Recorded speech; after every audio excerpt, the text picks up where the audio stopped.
Good morning, everybody, and welcome to Success Life Live. My name is Reid.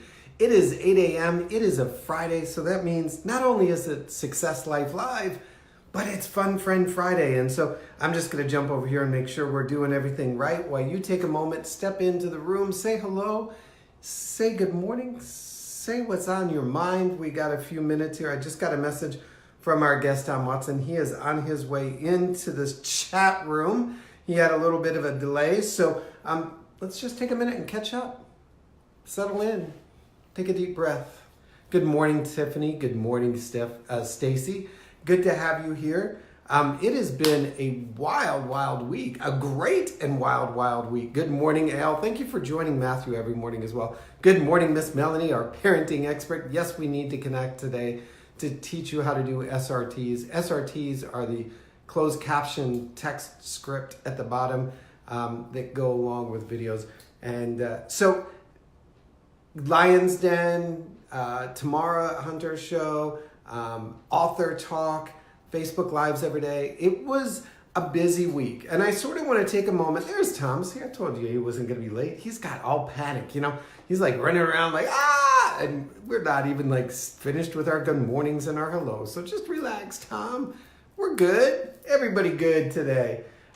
So somebody had asked, how do you do that? How do you maintain that energy? How do you stay in that game? And so why everybody settles in and takes a moment and takes a deep breath and just relaxes. One of the things that I started doing was I do keep my calendar in a digital. Good morning, Miss Pat. Woo! Pat's in the house, Tom. You better get your game ready. I do keep a digital calendar. But what I do every morning is I transfer that to my journal or intentional plan, my intention planner. And so each hour of the day, as I'm transferring it in from the digital to the paper, I'm looking at it. I'm saying, okay, what do I need to be? Who do I need to be? How do I need to arrive at this appointment, this meeting, this connection, whatever is in the calendar. And so that I'm planning and I'm focusing and I'm seeing who I need to be and where I need to be and what my energy needs to be and what I can give or where I need, you know, like I'm calling in and I'm saying, okay, you need me at 9 o'clock at this meeting or 8 o'clock at this meeting. How should I arrive mentally, physically, spiritually? What gifts can I bring? What gifts can I receive? And I really set the energy for that 9 o'clock, and then there may be an 11 or a 2 or a 5. And I go through my day, each appointment like that. So yeah, my digital, like the 30 days out, that's all up in here. I need to get a new one, by the way. But the daily, if I'm not focusing in daily on what I'm doing, then I'm just responding to whatever my digital camera or calendar pushes to me. But if I take time in 20 minutes max, and look at my digital and transfer it into a paper version, and then look at that paper version and say, oh, I have a meeting, for instance, with Pat. And Pat always brings the gift of this to me. So I need to be open and ready to receive it. And where am I at? And what can I do? And who should I be? And what's the energy I want to set? That may not be until 2 o'clock in the afternoon. But all of this mental energy, this reticular, all of this is planning, and subconscious is building, and universe is creating, and heaven is answering, so that at 2 o'clock, sometimes my digital calendar loses a lot. So at 2 o'clock, I arrive as the person that I need to be in that moment. And then obviously there's periods in my calendar that are blank. Now I fill those in at the end of the day with what I did during that time, but I know that my energy can drop, my focus and attention can drop out of maybe high to maybe high or to middle high. So that's how we get it all done. Somebody had asked, how did you do 4 Facebook Lives on everybody else's channels and a podcast in the same day and keep the energy high? And that's the answer. So let's go find my friend Thomas. I'm going to go over here. I'm up. Thomas, something happened with your camera. We're just sliding all over. Try and connect again. You must have moved into a weird Wi-Fi space or connected in a different thing. So try one more time for me. Good morning, Stacy. So, because I saw you for a minute, Thomas, and then it's like you did something else. You either went off your phone or went into the closet where there was no Wi-Fi or something. Journal for daytimes, good for preparation planning. So here's what, so since we're on the topic, so when I go through and I write out my paper journal or my daytimer or the non-digital version, at the end of the day, go back and I'll look at it. It's like, okay, at 2 o'clock I was supposed to do this. Did I get it done? Yes or no? And then I give my score like 1 to 5 or 7 to 10, whatever. And then I'll say, what would have made it better? What did I do great? And I always start with what would have made it better, because that's my place to grow. And then what I did great, because I need positive reinforcement. That's the kind of person I am. It's kind of shallow, but I do have to tell myself what I did great every day. But it also tells me, like, wait a minute, when I look at my week, not seeing it, Thomas. Are you on your phone? Did you switch? Are you on a Wi-Fi? I'll try you one more time. But and don't start sharing out someplace until after we connect, because that always screws it up too. So part of it is when I go back and I look at the week and I say what I did great, I'll start to see a pattern like, man, every time I do this, I get a great report. These are the things I should be doing more of. Good morning, Paul Faris, Morehead State University. All right. Everything that I did great, these are the things that I should be doing more of. And what could have made it better? Oh, look, here's another pattern. This is my area of growth. So I'm going to try one more time here, Tom. I don't know why it's not letting me connect you. Lord, Facebook is just one of those beasts. You know, I think Facebook wakes up in the morning and says, oh, look, Eric's doing a live. Let's see what we can do to him today. Do this for me, Tom, real quick. Go all the way out, like shut all the way down, reboot, and then we'll reconnect and it will work. I promise you. It's just the way it is. So, yeah, Pat, I'm intentional. Yeah, right, wish. It's not 100%. It's not always every day. But when I do it, what I start to see is patterns in my life. And I'm kind of a really logical, analytical, strategic thinker. And when I see a pattern, I either have to interrupt it or I have to reinforce it. Like if it's obvious that this isn't working, then boom, I have to restart. And if this is obviously where I'm having fun or enjoying or passionate, then I kind of double down on it. But so often we use our digital calendars, and we'll wake up and we'll look and it'll say, 9 o'clock be here, 10 o'clock be there. And it puts us in this reaction mode. We're not really moving into the day with any kind of thought or intention or expectation. We're just like checking it off. Versus when I started moving it into a paper, digital, or non-digital format just for the day. You're late. Glenda, you're right on time. Time is stuffing back in. When I do it into the paper version, I have to actually slow down and use a pen, and I have to put some effort into it, and then I'll look at it, and then as I ask myself, okay, who do I need to be? What do I need to be? How do I need to be in this moment? It kind of like tells me like, okay, are you really ready for this? Like, have you done everything you can to prepare for it? Is there anything you can do mentally, physically, spiritually, business-wise to get in better shape for it? And then when it's over, instead of just checking it off, it's like, wait a minute, that was an experience. That was an opportunity. That was a growth moment, big, small, or little. What did I do in that time? Because at the end of the day, these appointments are blocks of my life. These appointments that I'm going through are segments of my life. And if I'm not taking time to review them and reflect on them and be intentional on them, it's kind of a wasted life. Even if it is just one day. There's Tom. He's over here just in the background going crazy, which I love. I don't know what's going on with you, Tom, because you were perfect when you walked in the first time. Good morning, John Mullis. You were so perfect the first time. So be on your phone, have your phone turned this way, make sure you allow your camera, be on my Facebook Live, and we should be good to go. You were just there and you left. Okay, you got it, Tom. I see you're working on it. See, don't you love this? The creativity of just going live and just making it happen.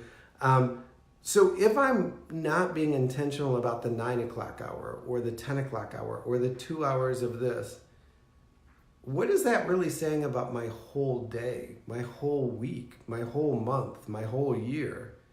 If I can't focus in and try and hit excellence from 9 to 11, if I'm doing something or at 4 o'clock, then that tells me that I'm really not intentionally living my life. I'm really not intentionally chasing a better me. I'm not trying to build a success life. What I'm trying to do is check off as many things as I can by the end of the day so nobody notices that I didn't accomplish anything throughout the day. I don't know what's going on here. So anyhow, I'm just watching on you, Tom. I can see when you come back in, Tom, so don't panic. Good morning, Melanie.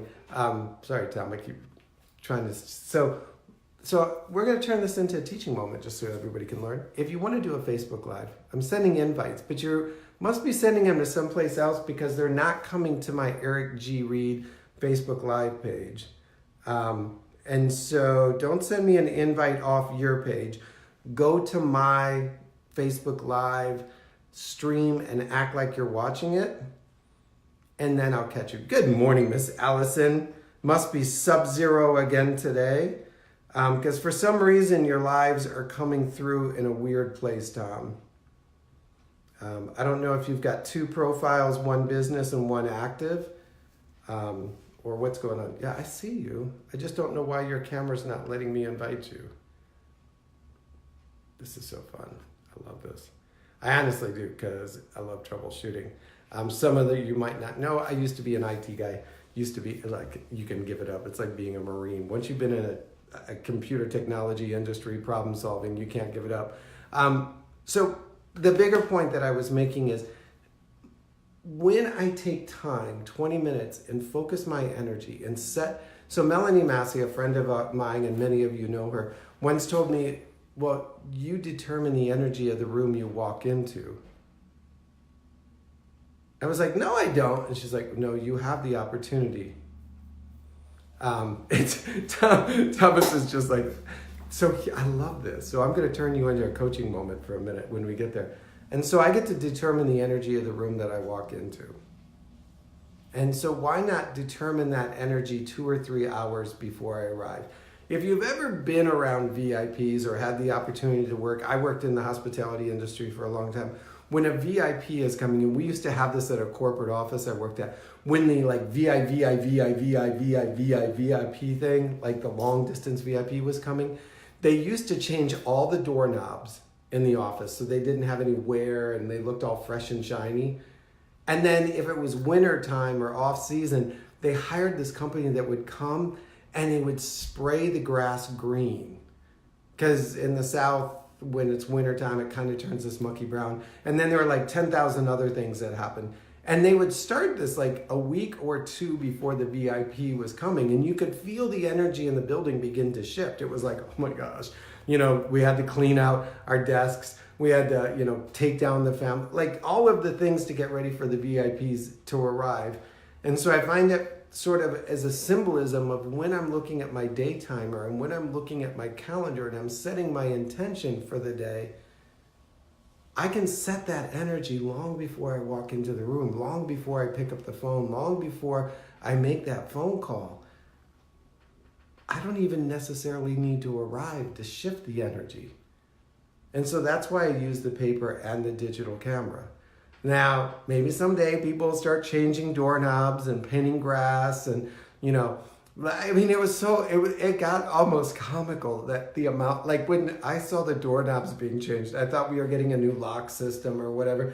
And they're like, no, we just want to make everything look good. And I'm thinking, they're doorknobs. Psh, details matter. Details matter. And this VIP, they were so high up into it, So anyhow, and I'm sure if you've been in the hospitality industry or Carl's here, so he can speak to that directly. They change doorknobs, paint carpets, or paint grass and lay down new carpet when he's got a meeting coming. But it's kind of the same idea.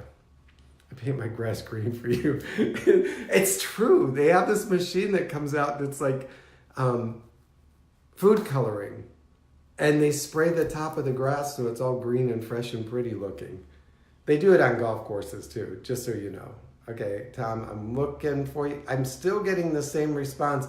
It's like you're not, I can see you here, but it's like your camera is not picking up or your Wi-Fi signal isn't strong enough or there's something, whether is your phone this way or this way? I know he's going to respond and I'm going to be able to see through it. So energy. We're going to talk about why Tom's connecting. I'm cool with this, Tom, by the way. So don't freak out. We have a chance when we walk in with our little wounded people down in here in our pocket. Like, oh my gosh, I hope nobody notices that I'm not big enough, smart enough, tall enough, fast enough, that I'm not really as, like, we have this little wounded person that we carry around in our pockets, that we always show up someplace with, that we're afraid they're going to jump out and, there you go, Tom.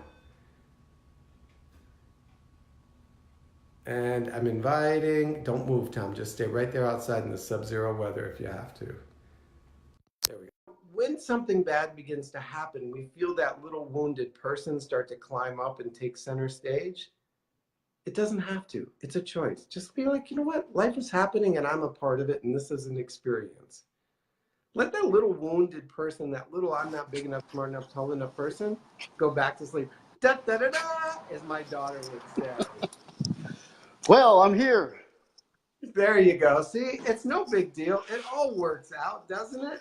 Well, yeah, this is kind of the story of my life, which I'm going to talk about a little bit. But, you know, there's always a hurdle. There's always something in your way. You just got to find a way to get around it or get through it. So what I'll say as the IT guy is sometimes when you go from cell to Y, our phones don't necessarily always pick up the new Wi-Fi. They stay on the cell or vice versa. So anyhow, we're in the right place. The only thing I'm going to tell you to do is not have the window behind your back, because otherwise you look like one of those guardian angels or like one of those divine. Pat, look, angels are up here. He's got like his halo glow and go. I'll give you a minute to settle in. Whoops. There are windows everywhere. There's windows everywhere. That's my office. So I know Tom, because Tom is a realtor. Tom is a John Maxwell friend. Tom is to the north, and he's just a really inspirational and fantastic guy. And I wanted to take a minute and invite him in to Success Life Live and Fun Friend Friday. And by the way, Christmas is over. I saw the tree in the background. It's still up. To get mine down. There you go. I had a friend that used to keep hers up until midsummer, and I was like, ooh. And yeah, that's just me. Well, I appreciate you going through so much chaos and confusion to join us. How about I move over here? All right, Eric. Hey, I would like to say one thing about Eric. For those of you that know him and that don't, I don't know, it was probably a year and a half ago. We were in a room actually at dinner with just a bunch of strangers, and Eric was not afraid to ask the question. And I admire that about you, Eric. In fact, I love it because you're a go-getter. So you always find a way, and I appreciate that about you. I appreciate that. You know, I got to tell you, one of my big personal, like, I love seeing people. And when I say seeing people, it's like pulling back. You know, like, okay, you look really good and you're talking really nice, but like, let me find one question that like starts to crack that shell, because once that happens, I get to see who you really are, and I may never get another chance. So yeah, in a room, I can be a problem child. I've been kind of warned about, like, I've got bruised shins from asking too many questions at dinner parties. But thank you. So let's jump in, because we wanted to talk about this warrior thing and about building the intentional warrior.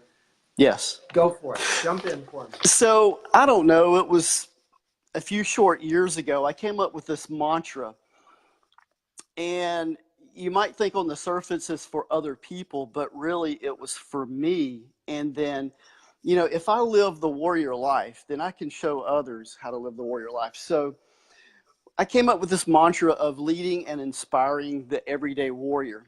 You know, many times we hear about the military heroes, the big CEOs, the heroes of the Bible, and sometimes we think, I can't live up to that. And what I want people to know is all of those people were everyday warriors just like you. And you know what? Maybe once in a lifetime you'll rise up and do something great, but most of the time it's the day-to-day Monday things that we just conquer, and that makes us a warrior.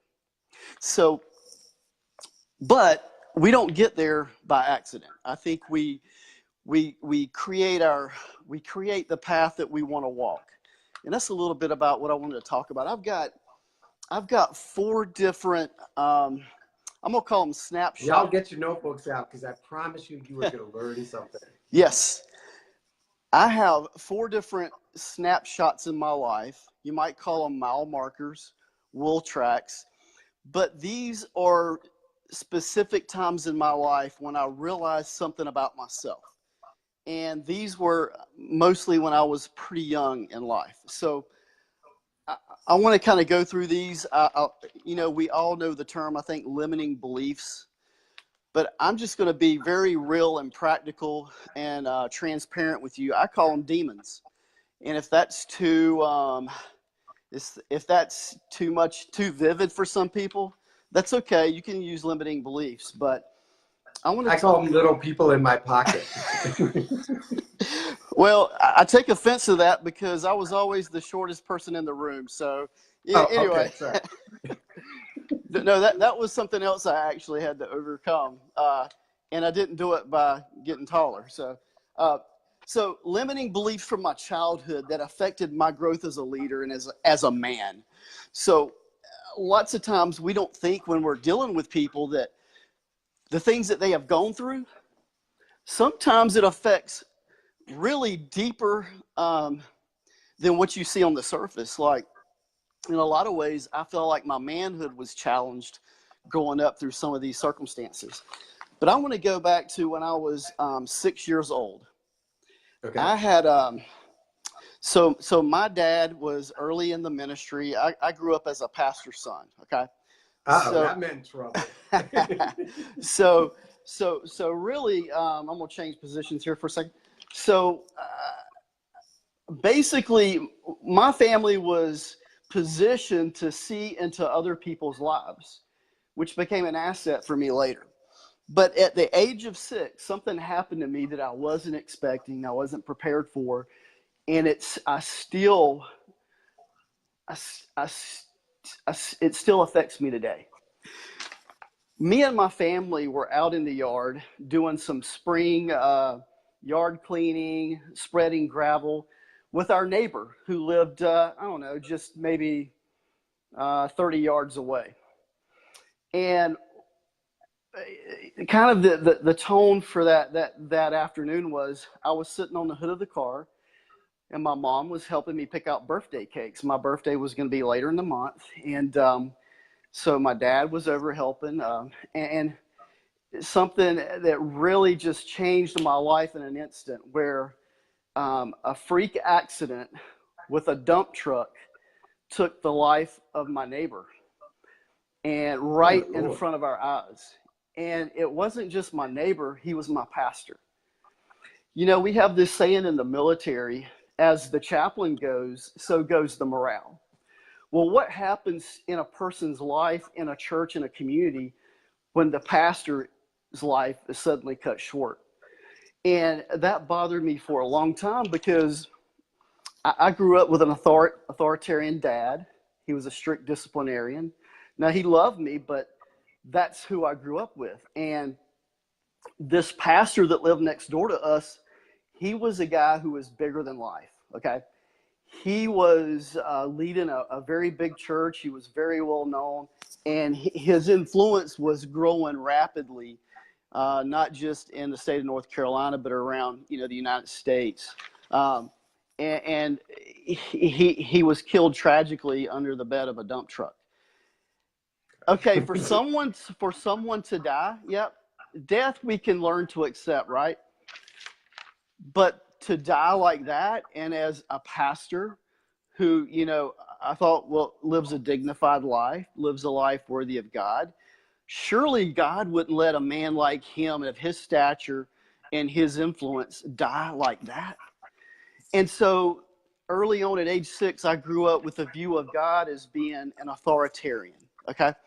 I did not know the love of God yet in my life. And I'm going to come back to some of these and show you how I grew out of this mindset or these stages. The second one was about a year later. So I grew up in a very conservative Christian environment. And this movie was released that was called The Burning Hell.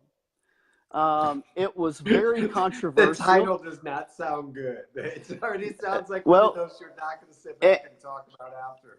yes, and of course, the title was part of the shock factor, but at the time, this is a way that some evangelicals wanted to get the gospel message out and, try to show people the reality of hell. Well, as a 6, 7-year-old now, um, I'd read the Bible because I'm growing up in church, parts of the Bible. But now, what I feel like is I feel this. So there was this thing going on where the parents would say, well, the kids can't see this movie. It was coming through the churches, not the movie theater.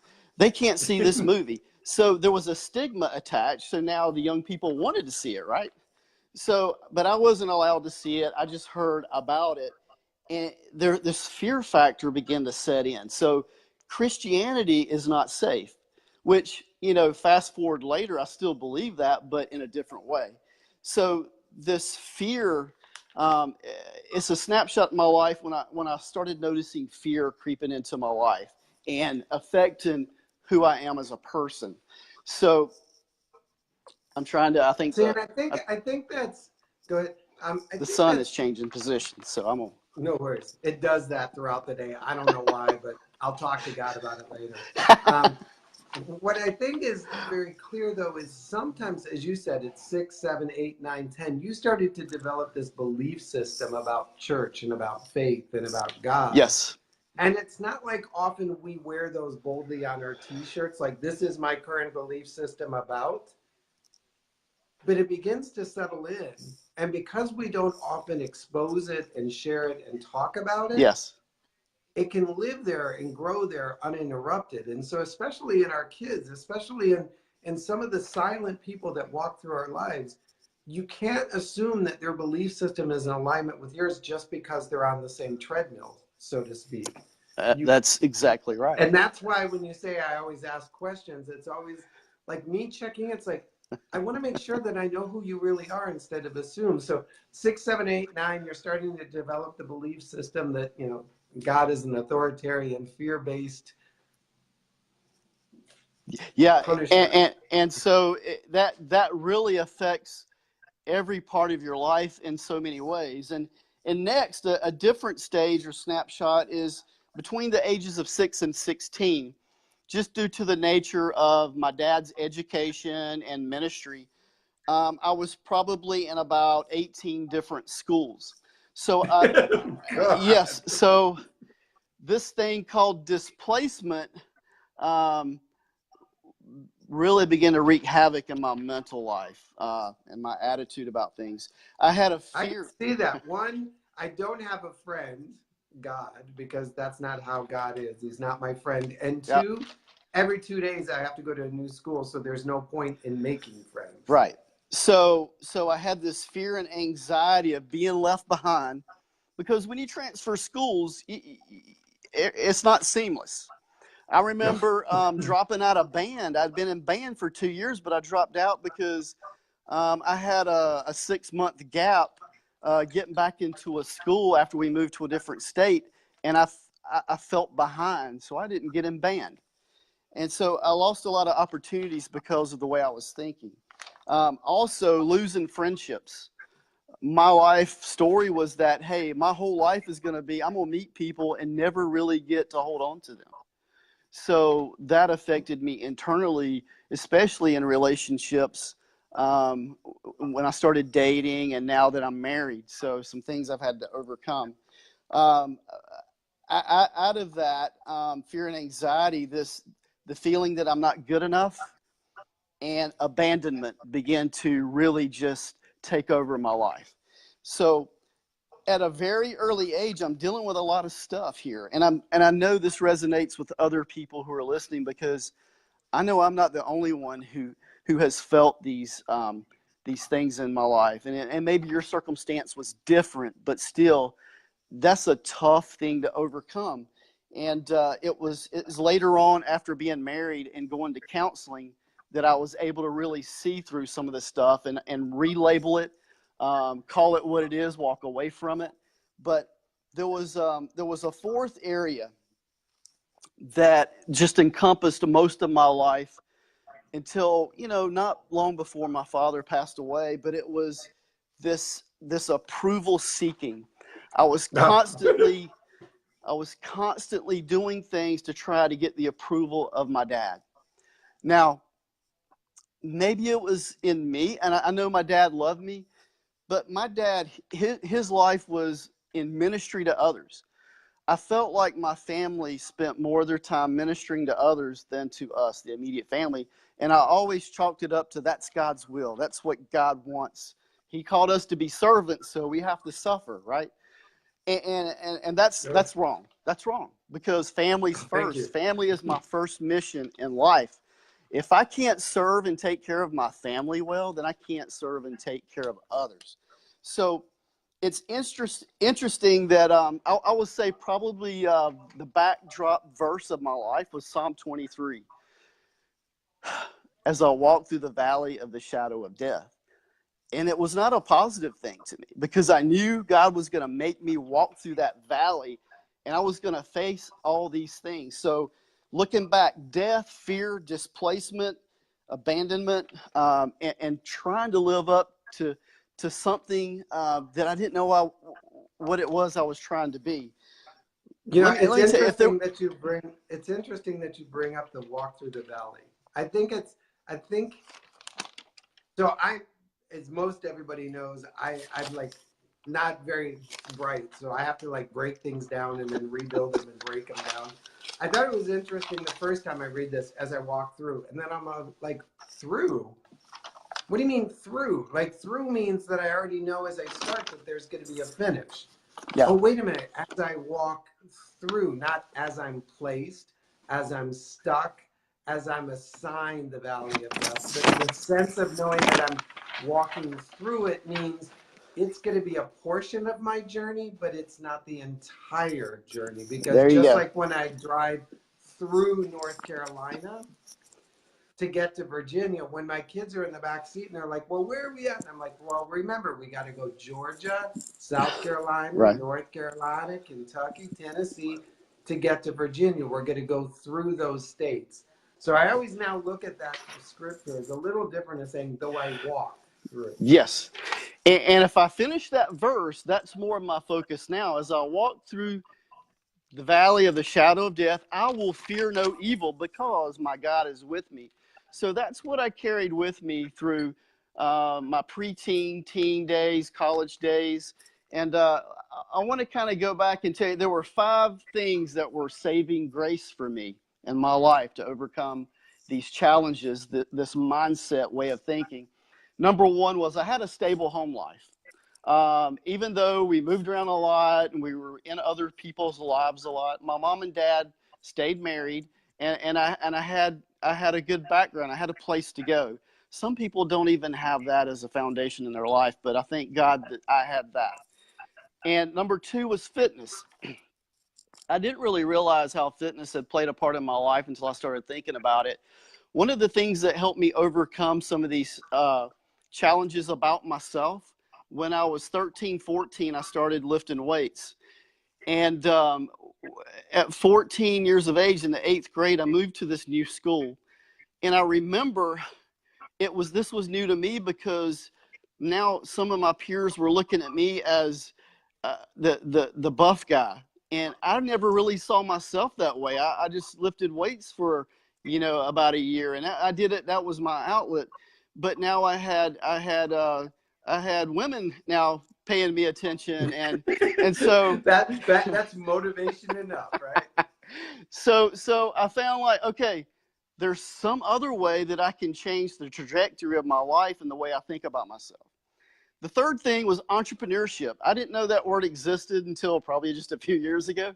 But as a young guy, I remember at 9 years of age, I was going door to door selling Grit magazines for a quarter. And I mention that because I grew up very, very shy. I remember being in the 6th grade as a new middle schooler back then, and an 8th grade girl coming up to me in class and saying, "Oh, look at him. He's so cute." And I did not take that as a compliment. because I was so shy. I had these negative feelings about myself. I remember my face turning red and flush. I was so embarrassed. I wanted her to shut up, and she just kept saying it.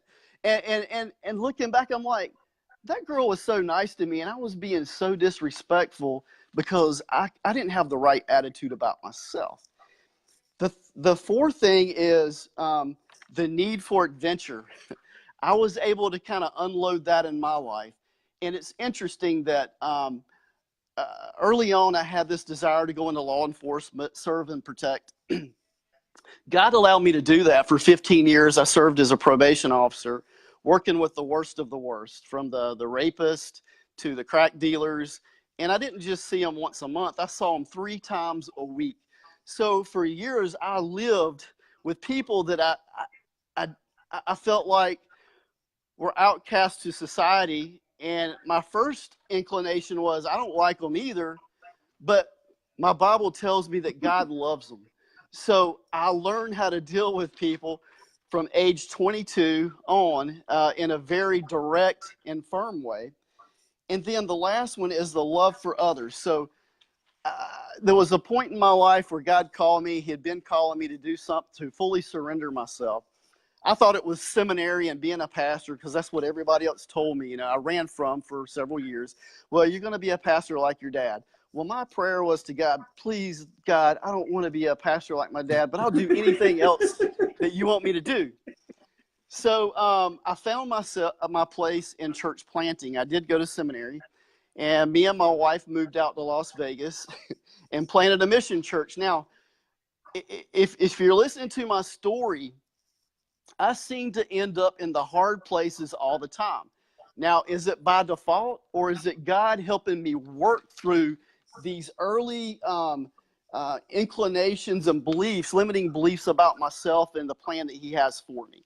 So here I am in Las Vegas, Sin City, and we are out, sharing the good news and bringing people in that most people don't want in their church. Fast forward. So, well, when I was in 12th grade, I joined the military, the North Carolina Army National Guard, and I did it for 6 years. I wanted to be a patriot, and I wanted to pave my way through college. So when I got out, I never thought about going back into the military. Well, we had such a great time in Las Vegas planting a church. It was so hard. We came back to North I can't Carolina. even begin to imagine.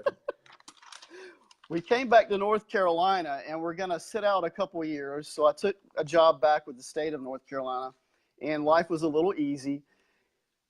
And then I got another knock on the door. I intersected with a friend of mine that I started in the Guard with. We were both driver gunners on the Bradley fighting vehicle, so it was a little competitive. Well, now when I saw him, he was a commander, and he knew that I had now a seminary education. And he said, Tommy, the North Carolina National Guard is at 50% strength. We really need chaplains. I want you to consider it. I'm like, what's a chaplain? Then I remembered, I did see a chaplain once or twice when I was enlisted. And I thought, I got to thinking about it, and God wouldn't let me get it out of my mind. And I'm going to tell you this, when God plants a seed, I look at it as, okay, let's take this serious. Let's really pray about this. So one of the best things I've ever done in my life, and the best ministry that I've been in, is in the military chaplaincy. So in 2008, I went back in the Army Chaplain Corps as a direct commission officer, and I'm still serving, and I love it. So remembering that time when I looked over and saw my pastor dead, to now I'm downrange with hundreds, sometimes thousands of men and women who at any time could fall over dead from whatever reason, and I was so safe. I felt like I couldn't be in a better place in the world. I remember riding in an MRAP down a dirt road where just a few days ago a local national was completely blown off the road and blown in pieces by a roadside bomb, and now we were traveling that same road. I remembered I wanted to feel all puckered up, but I remembered this peace that came from God. That's the only place that peace can come from. And is that if I go now, I'm going doing what God wants me to do. And I'm ready.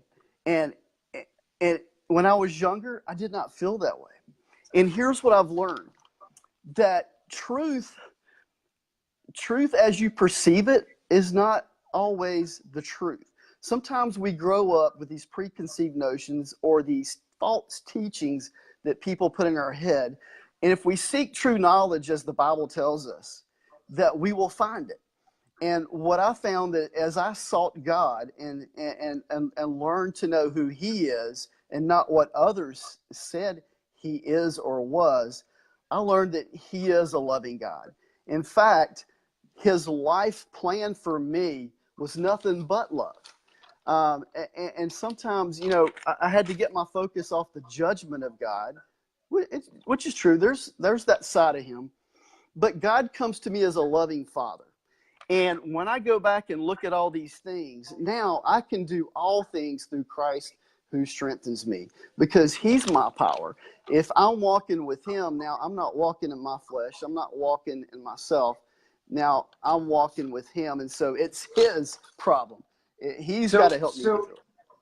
So let me ask a couple questions, because I always see like the whole arc of the story. Like, okay, it was interesting because when you said, here I was downrange, which is an interesting military term, but I also think of it like, wait a minute, if you had been, that downrange implies that there's a target site and you just happen to be somewhere along that from here to target, you're somewhere in that range. I always think of like, okay, I don't know exactly what the target is because my perspective is from the side, not from the gun and not from the target. Right. And I often think sometimes that if we could either be the target or be the gun, we would understand it. So I love that downrange, that image of you only being able to see what's going past you as you move downrange through it. Right. So that idea that, okay, I've adjusted who I perceive or see God as in my life. I have now taken Him from that picture that I always love when you go into homes and the picture is like way up high, so it's always looking down on you. It's never at eye level. You never go into anybody's house and see this picture of Jesus at eye level. It's always got to be just slightly above. So now you've taken Him down and brought Him to eye level. You've understood a little bit more about the compassion and the grace and the soft handling that sometimes it's like, look, if I gave you it all at once, you wouldn't understand. So just ride with me, so to speak. Absolutely. When you wake up every day and you begin to move into your life, how do you pull that back in? Because this morning is a great example. You had an unexpected traffic jam, and then you had some Wi-Fi issues. How do you say, wait a minute, I need to get back in alignment with that downrange vision? Well, God is gracious in that He gave me some tools. One, namely my bride. She always reminds me when I get up in the morning, I get to adjust my attitude. I get to decide what my attitude is going to be, if it's going to be good or bad, negative or positive. And I believe that. So find good people. Absolutely. Surround yourself with the tribe that has your heart in mind and will give you goodwill and graces. Now, that doesn't, okay, so. Ooh, wait a minute. We need to back up, because that was wisdom that you just skimmed over, like everybody should know it, that has your heart in mind. Not your goals, not your profit margin, not your ability to perform in a way that would benefit them. Yes. That has your heart in mind. Yes. So here's what I've learned. I've learned that I control who gets to speak into my life. But I'd better listen to those people that God puts in my path to speak into my life, because that's His voice. And I believe when you have those people in your life, they will tell you things sometimes that's not something you want to hear, or sometimes not so loving, but it's the truth that you need to know. And they're telling you that out of love and concern for you. And so you guys, I'm breaking it down because you're going too fast. The rest of us aren't as smart as you. And it's surprising, but you're from North Carolina, and that's just a side joke from those of us who live in the South. Sweet tea, baby. Sweet tea, that's it. speak into your life. There's a lot of people making noise around you, Yes. but when you allow somebody to speak into your life, Yep. that means that what they say, you internalize, you wear internally. So if Yes. somebody is walking up and you're allowing them to speak negativity, speak dissatisfaction, speak disharmony into your life, you have a choice. You can be like, you know what? I'm not letting that into my life. That's going to become Mm-hmm. background noise, but it's not going to become my life or into my life. That understanding that not everything you hear, Yes. you have to incorporate, you have to believe, you have to own. Yes. So I'll give you an example. When I was in officer basic training, chaplain officer basic training down at Fort Jackson, Columbia, South Carolina, I remember going to Victory Tower. We marched down there one morning. So this is a 40-foot tower. You're going to climb up and then you're going to rappel down. I had Oh, never. I'm so glad you said repelled, because I was hearing this like find your wings on the way down. Well, if you slip and mess up, then that's what happens. But no. So I remember there's a small group who had the negative chatter going on. Oh, this is tough. That's very high. It's scary. And so if you listen to the small group chatter, you're never going to do it. Or you're going to be freaking miserable doing it.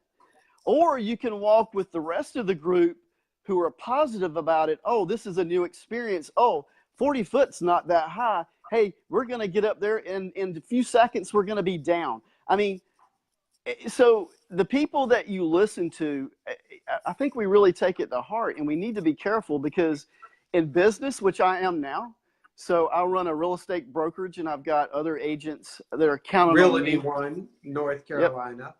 Realty One Group Revolution. And they're counting on me to be on my game. And if I come in here with a negative vibe and a negative chatter, what do you think that's going to do to them? So, and it goes deeper than that. For my kids, I want my kids to not fear life.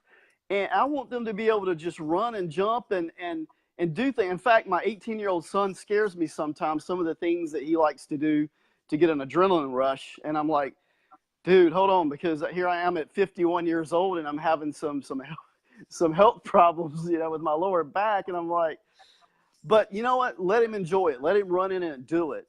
But too many times we allow that negative chatter. Sorry, I'm repositioning. We allow people to come in and suck the life out of our dreams by saying something that we take to heart and we can't release it. And my wife is full of that. But I'm telling you now, from my wife and my kids to the church that I go to the people that I hang around in business, I'm not going to be around that negative chatter. I'm not going to do it anymore. I'm not going to listen to it. And I have to say that we all grow up, and at some point, someone unintentionally impacts our lives. And by unintentionally, they may have been intention, they may have been unintentional, but they'll say something, they'll make a comment, they'll cast a joke, they'll give an opinion.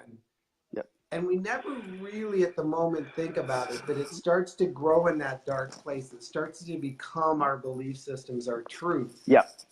And when we reach a certain age, and I get the pain, trust me, I've got more nicknames buried in the backyard than anybody. I've had it myself. At some point, you've just got to be like, okay, enough. I'm not going there anymore. I'm not going to keep going back to that well and drinking that water. Right. I'm not fast enough, big enough, smart enough, tall enough. I'm whatever. Right. And sometimes, so one of the things as a coach is often I see people like, I'm just not going to. And what I say is sometimes you can't just stop. You have to slowly replace or modify a belief system. And so, as you said, surrounding yourself with right-minded people, letting right-minded people speak into your life, letting them have value where there's value needed, and learning to shut down the other stuff. Yeah. There's a passage in Proverbs that says the love of truth, the love of knowledge overcomes fear. And the more I get to know about people, the more I love them. I remember as a young guy, I used to look at people, and in a few seconds, I would size them up, and I would say, that would be my predisposition about that person. And then, for example, that little old lady at the church would invite my family over for dinner, and I would see a whole new side to her. And I'm like, okay, God, I hear you. Don't judge. Um, but isn't life like that? I mean, we do that without thinking about it. Sometimes we call it profiling, sometimes, whatever. But I've learned to give people a chance because I need a chance. Sometimes you might see me and your first thought is, there's something wrong with that dude. but That I'm was just my loving. second thought. No. But I'm just loving life and trying to be pleasing to God and be what we call in the military a combat multiplier. So as a chaplain in the military, some might think that my job is to care for broken people and take them off the battlefield. No, it's totally the opposite. My job is to care for them and keep them on the battlefield. I'm a combat multiplier. So wherever I go, I want to make sure that productivity multiplies, that love multiplies, that wisdom multiplies. It's a struggle. And if my wife listened to this right now, she's probably going to look at me and say, you better get to work today. But it's true. That's the way I want to live my life and be remembered, by the way. So I love that. So as we sort of bring it around, everyday warriors, Yep. not necessarily have to go into battle. Sometimes the battle is internal. Oh, yes. Sometimes the battle is resetting and reframing Yep. ourselves. Sometimes the battle is helping somebody else through their battles. And then sometimes there are real physical, emotional places that we have to go and battle against the demons of others and against the world. But I love this idea of becoming a multiplier. So I think the challenge for us, and I'm going to make you the challenge master of it, is when we look at our calendar, when we look at our lives, when we look at our agendas, when we look around us, where can I multiply? What I've got or what I see, if I look in and I see somebody being successful, how can I add to them that it multiplies? How can I add something into something to make it something more than the two of us together? Right. And in order to do that, you got to get out of your own demons. You got to get out of your own insecurities. Yes. You got to get out of that little person in the pocket thinking. Yep. And step into other people's lives. Hey, Eric, and I don't know that those demons totally leave, but I don't give them the time of day anymore, or at least I try. That's my battle. I will say this: sometimes the best way you can help someone multiply is to release them, to let them go. I've learned in my own life, people who have mentored me to a certain place in life could no longer mentor or coach me to the next level. So I had to learn to release. And in the same way, it works for me. There are people that I've helped in life, and then they needed to move on and be released from me and go and be mentored and coached, to the next level because of a different place that, they are in their life. So I'm smart enough to understand that. Good morning, Dan. Good morning, Tiffany. A bunch of people have jumped in. And I agree. As a coach, I'll often tell people this may be for a session, it may be for a season, or it might be for a skill set. Yeah. Like sometimes we're just here to brainstorm and mastermind. Sometimes it's for a season because you're going through something or you're trying to break into something, or, like I need that, like you fertilize to get it going. And then sometimes it's for a skill set because, as you said, it took a while to learn how to master this image, to become who you want to become. And it was a skill set you knew you were lacking and you needed to grow and multiply. So when you look at multiplying other people's lives, and ask, is this just for a session? Am I just stepping in long enough to support, to grow, to lift them? Yeah. Or am I here for a season in their life? Or am I help them to learn how to multiply a skill set? Because at some point, your job isn't to carry the world forward. Your job is to carry you forward through the world. Yeah. And so when I say I welcome letting people go, I know that means that something new is coming to me and something new is coming to them. And so it's always like, oh, Oh, it can almost be an exciting time because that means we've both grown enough Yeah. to go someplace new and bigger. Um, I love that. So as we pull it into the train station, I don't know, what do they call it in the National Guard when you bring it home? Well, I The don't know if I depot? want to repeat some of those words here, but Okay. we we can as as I learned here in rural North Carolina, we can just call in the dogs. Calling the dogs. And they Call in the don't dogs. mean the Georgia dogs. The University of Georgia dogs? Well, Well, I mean, we won't go sports. Go Tar we won't go Heels. sports. You don't have to. Those are analogies that I always mess up because I don't have a faithful team. Um, so a little bit, I know that you just, is it a year now? Or are you guys you're about a year into the new brokerage? So no, I'm just 5 months into the new 5 months? brokerage. Oh, Yeah. okay. Um, And it's Realty One Group. Revolution. It's Realty One. Realty One Group. Realty One Group is the company, and Revolution is my brokerage specific name. And you guys service which area? We're in the greater Charlotte area, so we touch parts of South Carolina down into Rock Hill, Fort Mill, and we go as far as the MLS takes us up into towards Statesville on the north side. So I mean, there's about a 2 hour drive either way. But part of what I do is I have a program called Warrior Salute. And what I do is we help give back to men and women who serve in uniform, including our school teachers and clergy. And I do referrals and find other agents who are willing to See, discount commission. I was already going there for you, so you don't have to. So here's Yeah. what I want to tell people that don't know how the real estate world works. If you pick up the phone and go, "Hey, Thomas, I know you've got this Warrior Giving Back program, and I'd really like to make an impact in a warrior's life, but my sister is selling her house in California, Oregon, Yeah. Utah, Toledo, Texas. Yeah. How can I make it work?" Tom says, "Great. Give me an afternoon. I'm going to go out and I'm going to interview the best realtors that I can find to meet your needs. And when your sister's house sells, even though I'm not going to have my face on the sign, I get a referral check, and then I get to use a portion of that referral check to fold back into our Warrior program." Yes. So don't think that you can't have an impact on a warrior's life through Tom because you live in Texas, Oregon, Utah, Montana.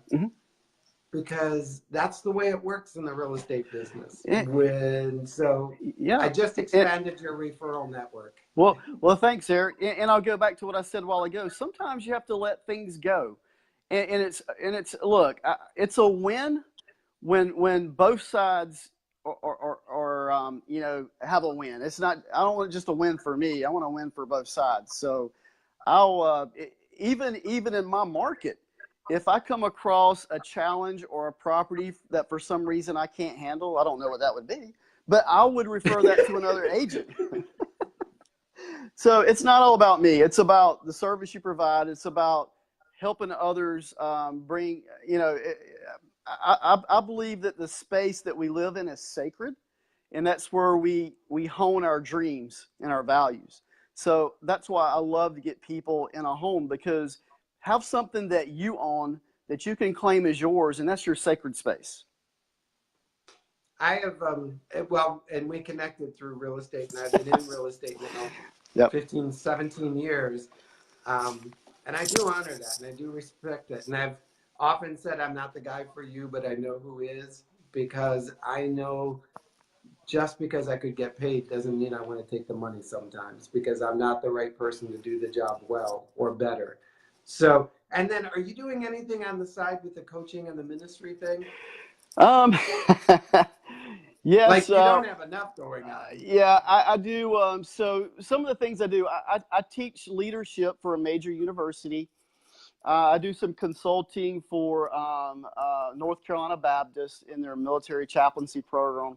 And then I do some, I just call it side coaching. I coach real estate agents and entrepreneurs that are struggling with just getting off the ground. So whether it's mindset or the steps you need to take to open a business, what what I'm getting ready to restart that I've done for the past probably 4 or 5 years, I kind of put on the back burner for the last year, but I've been helping some of our local veterans group together and kind of put their passion into a business. And that's what I love to do. I just love to see people excel and grow. And look, it's all based on your strengths. So if you let me sit down with you for a few minutes, we'll learn. I'll help you discover what your strengths are, and then from there you build your life, you build your business, and that'll be sustainable. Yeah, if I can help you multiply that, call me, because that's why we were able to sit together at dinner, and I think everybody left and we kept talking, because we do carry so many of the same passions, working with people that are building dreams and building businesses and doing it in a way that impacts their ecosystem, their life, in the most sustainable and positive way. Your arm is going to just be like, you're going to be like buff on one side today for lifting the phone for the last hour. I'm trying to keep the phone up so you can't see how short I am. You know, that was one of my no, but yeah, I did. Hey, I did get to the gym. I got up at 5 this morning. So hey, you guys, the best way to start being successful is exercise. I don't care how you do it, if you do chair, arm lifts, or what, but get out of the bed, get off your butt, and get out there and do some physical fitness. You'll feel better, and when you feel better, other people will see you as better. Well, and amen to that. I've got my appointment this afternoon, and I was like, oh man, I am aching in parts of my body that I thought died years ago. So I want to thank you so much for being my Fun Friend Friday guest today. I have got to make the trip to the Queen City one more time just to hang out and be with you. Again, drop a link for the brokerage office down below. So if anybody is in the Charlotte area or connected to the Charlotte area, or if they're a realtor that wants to connect with you, because you know, it's funny, I've been in real estate, and there's some agents that I would love to do 1,000 deals with, and some that I will just walk away from. Clearly, I would love to do deals with you because I know that you're a like-minded, compassionate, and caring person. Yeah, thank you. That puts the person in front of the transaction, and we need more of you. So anything I can do to help you grow that, you know you got me. I want to thank everybody for joining us for Success Life Live. So many little things we went over. I'm going to have to go back and download and take notes and send it back. Yeah. Eric, thanks for having me on. It's truly a pleasure, and I'd love to be on again, and I look forward to connecting with you further. Sure. Let me know how I can be of help to you, and if anybody needs to connect to Thomas, he's going to put his information down below so that you guys can link directly to him. I will see you guys Monday morning at 8 a.m. Eastern for another Success Life Live. Till then, go out and live your success. It's already given to you. You just need to step into it. Bye-bye, everybody. Bye.